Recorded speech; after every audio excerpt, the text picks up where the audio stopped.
just beyond belief. Good evening, everyone. That quote is from a senior European diplomat talking to CNN about the NATO summit in Brussels and what the president said there today.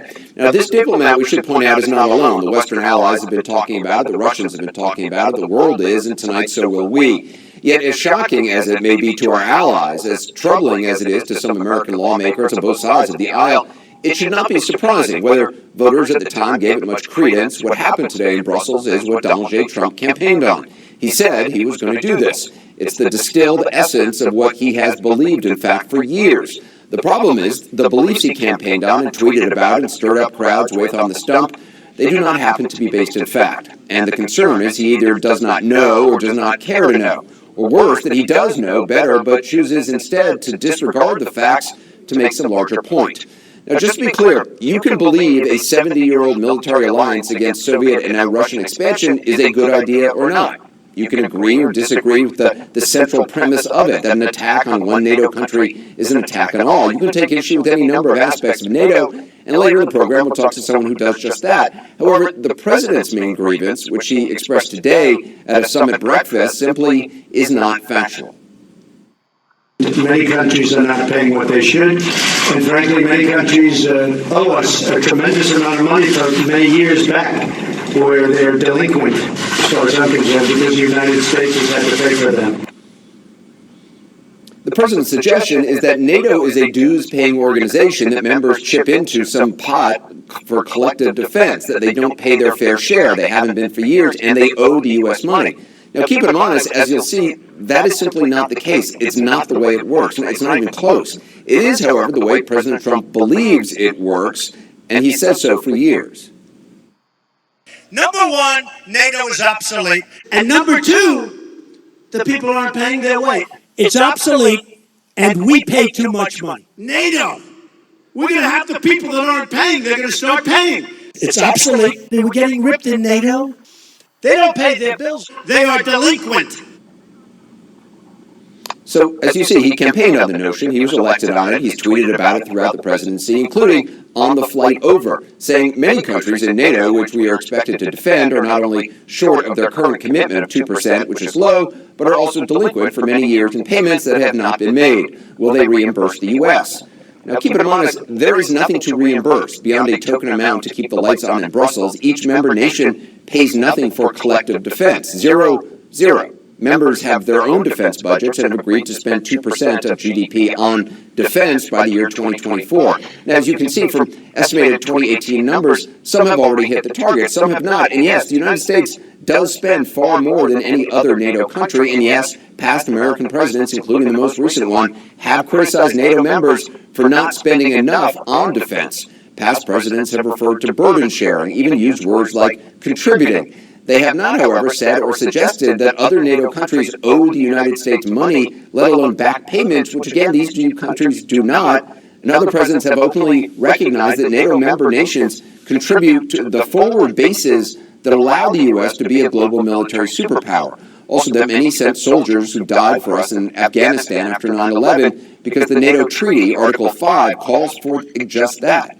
In any case, the president believes they're freeloading. And today, he demanded member nations not only meet the 2% goal immediately, he told them to double the target to 4% of GDP, an amount even the U.S. doesn't spend. He also singled out Germany for additional criticism.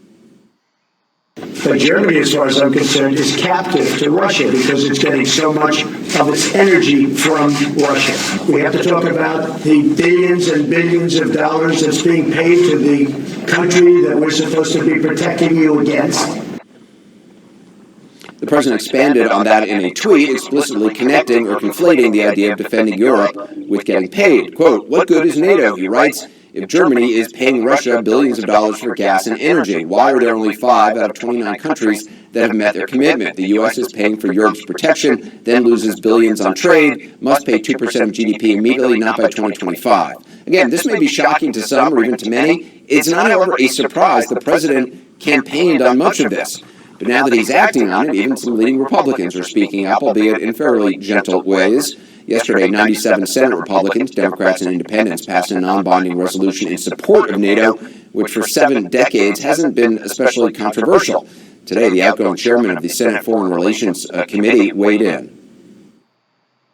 I believe that America's leadership around the world has made the world safer for Americans and made the world a better place. And when I see that leadership diminishing and us trying to break apart alliances that we created, it troubles me. Troubles him. Unclear, though, if it also troubles President Trump. That, however, is unclear.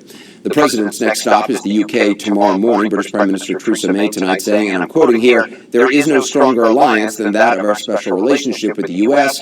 And just a short time ago, the president tweeted again, summarizing the day. "Billions of additional dollars are being spent by NATO countries since my visit last year at my request, but it isn't nearly enough. U.S. spends too much. Europe's borders are bad. Pipeline dollars to Russia are not acceptable." More now on the president's trip and his day today from CNN's Jim Acosta, who joins us now from Brussels. So this refrain from the president about NATO, it isn't new, as we've talked about. He's been saying it for years. Should anyone, especially NATO members, be surprised?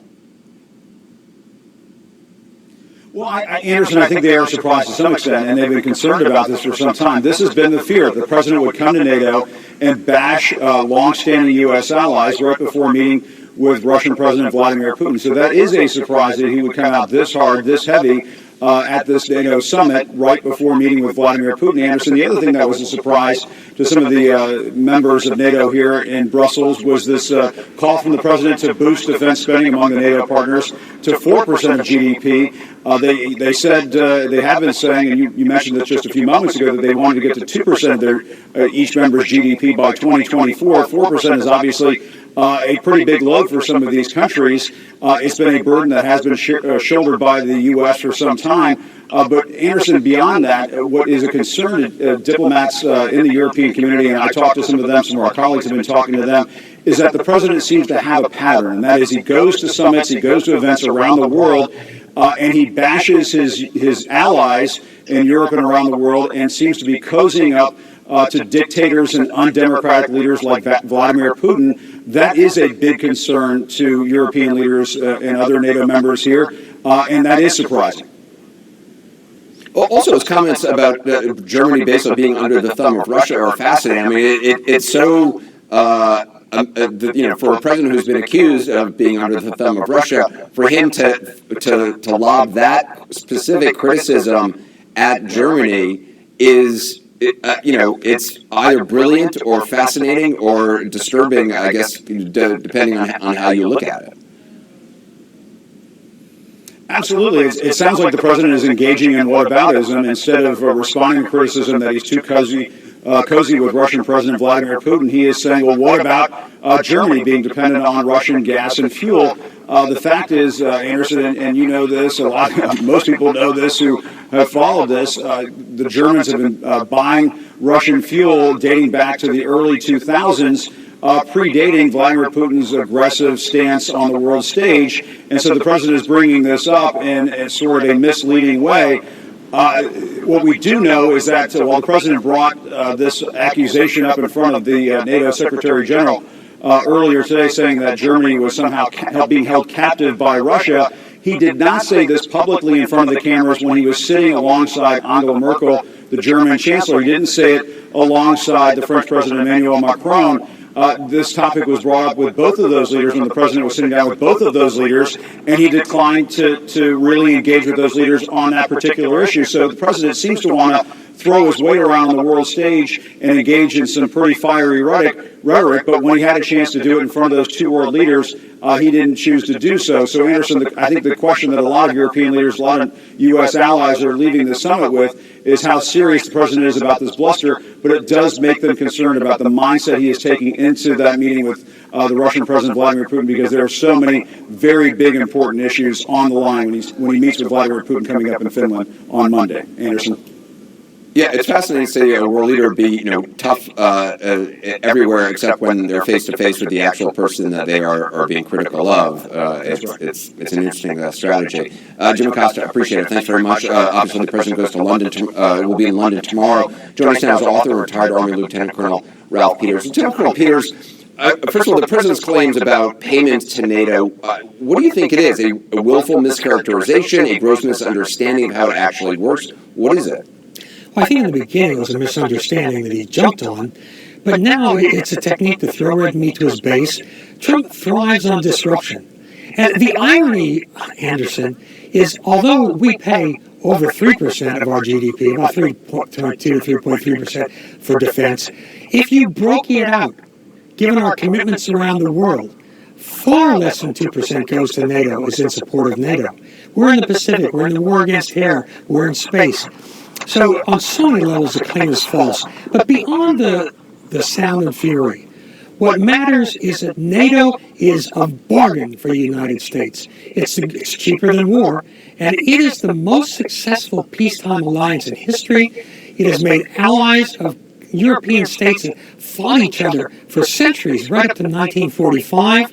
It's helped us, it gives us bases. And so Trump's attacks on NATO, I think it's partly he doesn't want to backtrack and admit he was wrong, but also with Trump, virtually every trail for me leads to the Kremlin. And you're saying this leads to the Kremlin in what way? In the sense that Trump is, for whatever reason, and I have my own suspicion certainly, Trump is both enamored and fearful of Vladimir Putin. I mean, if you look at his pattern, he is afraid to say anything critical of Vladimir Putin. It's another issue, but to me, I just think the Russians have the goods on this guy, and that's the only explanation I can come up with. But in the meantime, we are faced with real damage, real immediate and perhaps some irreparable damage to this greatest of alliances, NATO. And it was fascinating to me today to watch Jens Stoltenberg and Angela Merkel and Macron dealing with Trump. It was like watching psychiatrists patiently deal with a disturbed child. I mean, Trump, my God, I mean, he's not only shaming our nation, he's doing real damage to our security, to our interests, and to our allies, and Vladimir Putin could not be happier. You know, one of the things that's often said about President Trump is that he attacks people on the very things that he's been attacked on or been criticized for. You know, talking about Russia, talking about Germany being captive to Russia. The irony of that is kind of extraordinary. Well, I'm glad you raised that, because one thing Trump is indisputably brilliant at is propaganda. He knows how to control the media. We're talking about him right now. We talk about him virtually every day on the air. And his genius is, using traditional propagandistic techniques where when you are backed into a corner over an issue, you lash out and accuse your enemy or your foe of the same issues. The way he accused, when he's backed into a corner in Russia, he accuses Hillary Clinton of making an uranium deal, which was really peripheral. Now he's backed into the corner over this upcoming summit with Putin. And what does he do? He lashes out at Germany and says, oh, the Germans, they're worse than us. They're controlled by Russia. Well, first of all, the Nord Stream pipeline under the Baltic is a strategic concern that Angela Merkel inherited from Gerhard Schroeder, a previous chancellor, who was, in fact, Germany's Donald Trump, and she's doing her best to deal with it. But Angela Merkel has been the greatest chancellor Germany's had since Konrad Adenauer in the early post-war years. She's the last man standing in Europe. She has held the alliance together against Putin. She's held the sanctions together. And naturally, I mean, Trump dislikes her because she's a plain middle-aged woman who talks back to him, and Putin hates her because she's a plain middle-aged woman who talks back to him and imposes sanctions on him. And she is an admirable leader. God knows I wish we had a leader like that ourselves. For all the mistakes she's made, she's been a brilliant chancellor, and we have a... So, Barakateh Yahweh, Barakateh Oshai, Barakateh Yahweh, Barakateh Oshai, Barakateh Yahweh, Barakateh Oshai. First and foremost, want to give all praises and glory to Yahweh, Ba'ashem Yahushai, Ba'ashem Rakakodash, double honor to the apostles and elders who rule well at Bread Stone, and a blessed sanitation to the Akiums and the folk and the earth to pushing the gospel and sincerity in truth. Shalom. Right, this evening, I want to do a little commentary on this video, and this is prophecy unfolding before our eyes. The hope for the elect. These is the words that Yahweh Ba'ashem Yahushai speak. Revelation 17:6. It said on the 10 horn, right? That's roughly paraphrasing, that we saw upon the beast, right? Which going back to NATO, he shall hear the whole, which is America. We're seeing how Donald J. Trump disrespecting his allies, which is NATO. You understand? And we're seeing why NATO, right, which American allies and Russia and other and American and all American enemies, they're gonna shoot missile at this bitch, right? I just want to read something in this article here from NATO, right? Let me just get this here, right? Let me just get this, right? Yeah, right. And this is NATO Summit 2018. All you need to know. Just 2 points I want to touch on it, right? There's 2 points I want to touch. Cause what Donald Trump speaking about is how NATO not paying up, not paying up the duties, the fee, to for for the defense. They're not paying the due for defense, right? They're lacking and they're owing. So he called NATO, he called them delinquent, right? He said Germany is captive to Russia, which Russia is the enemy to America and Great Britain, right? This is um Slovakia, right? It said despite increased NATO member will almost certainly get told by Trump their spending still is not enough, right? So he said ahead of the meeting, European Council President Donald Tusk, right? This is European Council President Donald Tusk took Donald Trump for criticizing Europe almost daily. So daily, this man, this this man is speak. He don't speak nice to Europe. You understand? And this is the ally. This is the partner. These are our Edomites, right? And this is destruction, you Edomites nation, right? Because y'all divided, and that's how our nation is crumbled, right? It said, "Dear President Trump, America does not have and will not have a better ally than Europe." Tusk said on Tuesday, "Today Europeans spend on defense many times more than Russia and as much as China." He added, "Dear America, appreciate your allies. After all, you do not have that many." He warned, right? So we seeing clearly, through the spirit of Yahweh Hashem Yahushua, why these nations gonna destroy America, right? And look at this next one here now, right? Look at this next one here. Well, Donald Trump, right, and Putin summit is in the Donald Trump and Putin summit is Monday, the 16th of July, in Helsinki, which is the capital of Finland, right? And this is where the British say, right, in this article. Let's see if I find it. Yeah, right here, right. It's U.S. allies who want U.S. allies who want to isolate Putin, such as Britain, or who are concerned about Trump's attitudes towards Russia, are likely to be irritated by such summit. So, is everything that this man do is allies against it, right? You understand?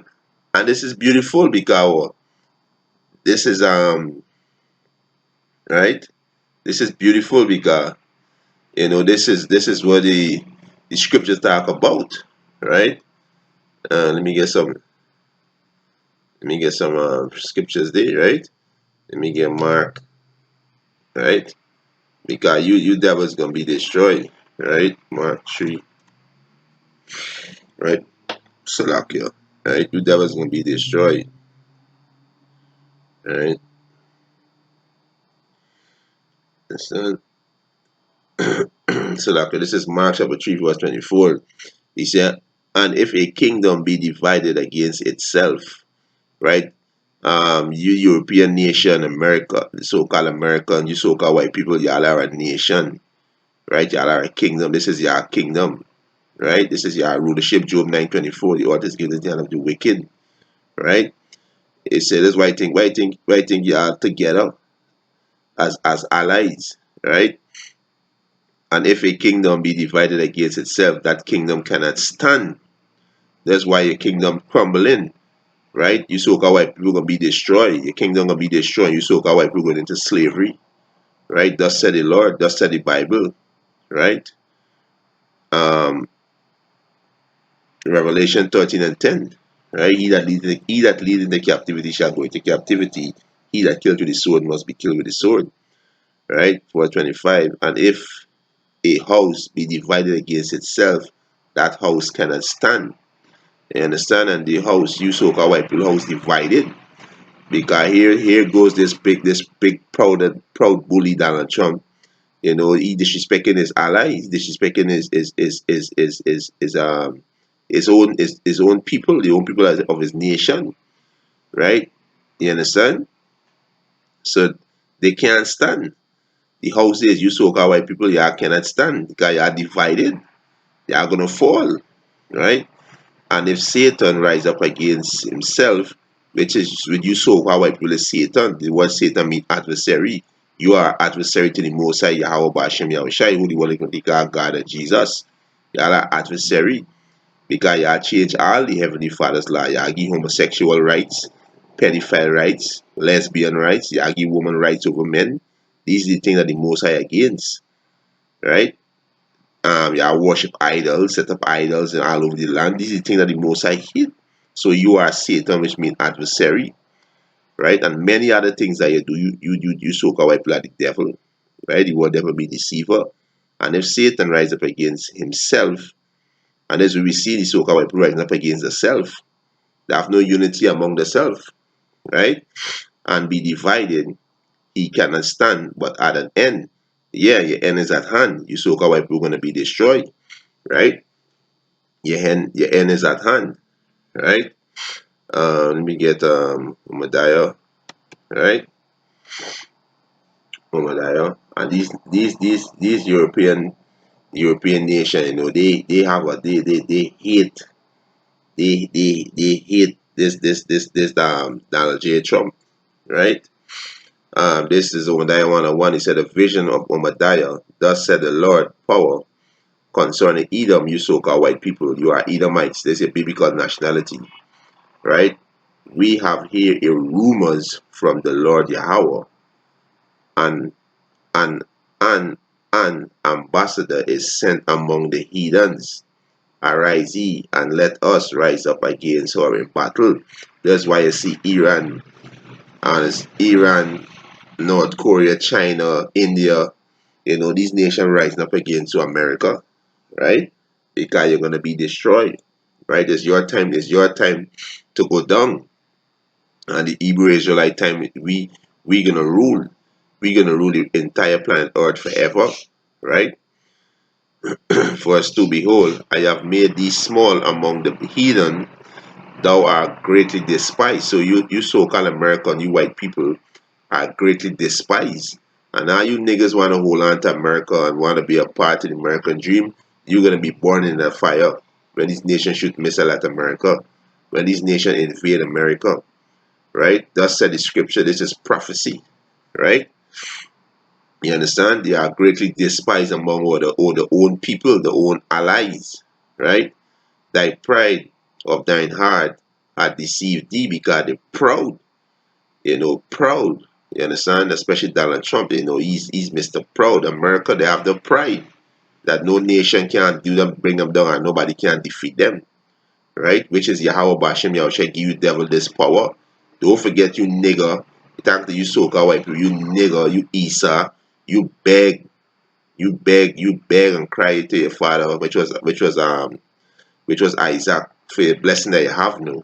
Remember that, nigga. Remember that. You beg and you cry and beg for the blessing that you have, which is the sword, right? And the fatness of the earth, right?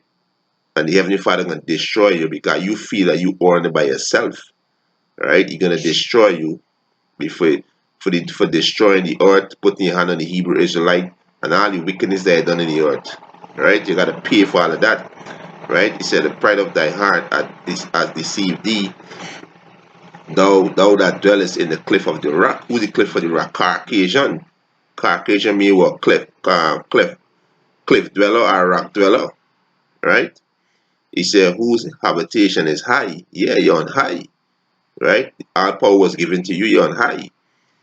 That said in his heart, who shall bring me down to the ground? And this how proud these Edomites is. You saw how white people is how proud they is, right? But you're gonna be destroyed by your own allies. Your own allies gonna destroy you, right?